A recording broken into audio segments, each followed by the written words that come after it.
Just because of its extreme altitude, we have super strong winds, cold temperatures, extreme conditions. We're gonna make it a tough project. This will be a big test for everybody, physical and mental. Valerie, this is the memorials for the dead. As mentioned in James Fisher's study, Sherpas, Reflections on Change, in Himalaya and Nepal, the original Sherpa clan migrated from Kham in eastern Tibet in the 1600s. They settled mainly in eastern Himalaya of what is now Nepal. For the last 400 years, most Sherpa families have been living in the alpine villages of eastern Nepal. Sherpa communities are also established in Darjeeling, as well as in other parts of India and Bhutan. There are approximately 5,000 Sherpas now living in the cities of Europe and North America.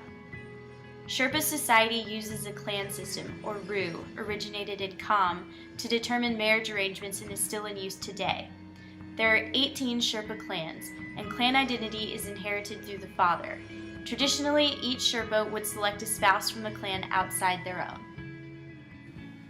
However, many waves of Tibetan migration into Sherpa lands, as well as continuing Sherpa intermarriage with non-Sherpas, have extended the contemporary definition of who a Sherpa is. Sherpa people developed a unique Tibetan Buddhist culture based on trade, animal herding, and subsistence agriculture. The world's most famous Sherpa is Mr. Tenzing Norgay of Kumjung in Darjeeling. Tenzing Norgay received international fame when he and Sir Edmund Hillary of New Zealand were the first summiters of the highest mountain on Earth. Ever since then, hundreds of foreign adventurers climb Everest, and for these tourists, conquering Everest is a lifelong ambition. But for their guides and porters whose duty belongs to the Sherpas, it's a job, a dangerous one. The best paying job going, and if people are strong enough to do it, for the most part, they take the risks associated with it. There's very few of these guys that are strong enough to do a good job up on Everest or 8,000 meter peaks that don't do it. Sherpas are renowned for their climbing skills and superior strength and endurance at high altitudes. Because Sherpas have lived at high altitudes for so long, they're genetically better able to perform at high altitudes because their lungs are larger and their smaller bodies allow agility on the mountain. So the Sherpa genetic structure has been studied, and they do have genetic adaptations because they've been at altitude for 50,000 years. They don't have high blood pressure in the lungs like Westerners do when they go to high altitude. They have bigger, better lungs.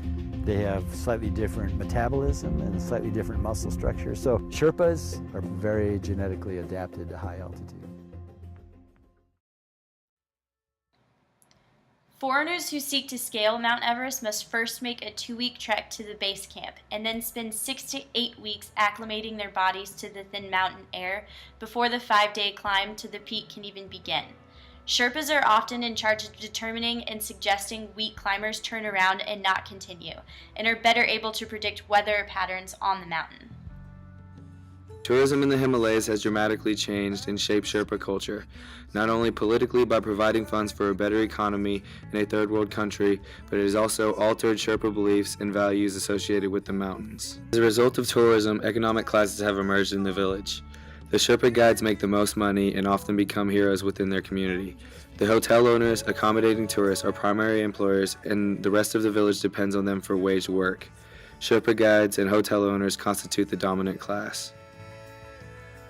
In a conversation with Mount Everest guide Norbu Sherpa, he was asked how the increase of climbers affected the mountain, and his response was, "According to me, it has affected a lot.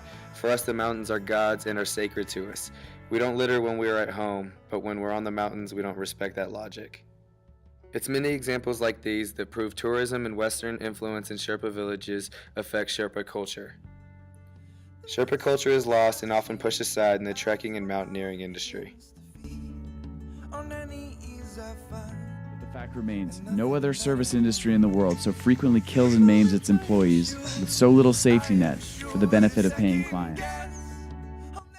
Tragic deaths have occurred to Sherpas since 1895, and the question is whether now, in 2014, the summit of Everest is still worth this kind of banal and predictable human sacrifice just because tourists from around the world wish to summit these Himalayan mountains.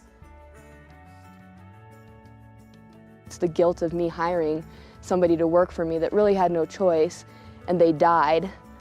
And what's my obligation to their family, because my passion created an industry that fosters people dying, you know? I mean, it supports people, humans, as disposable, and that's, to me, the hardest thing to come to terms with. On April 16th in Khumbu, an avalanche killed 16 Nepali expedition workers, making it the single deadliest mountaineering accident on Everest. After the avalanche, the government quickly said it would pay the families of each Sherpa who died 40,000 rupees, or about $415. But the Sherpas said they deserved more, including more insurance money, more financial aid for the victims' families, and new regulations that would ensure climbers' rights. I think a good place to start is people involved in this industry should acknowledge the hard work the Sherpas do on the mountain. What needs to come next is a conversation involving the government of Nepal, travel companies, and others touching on issues of safety measures and insurance.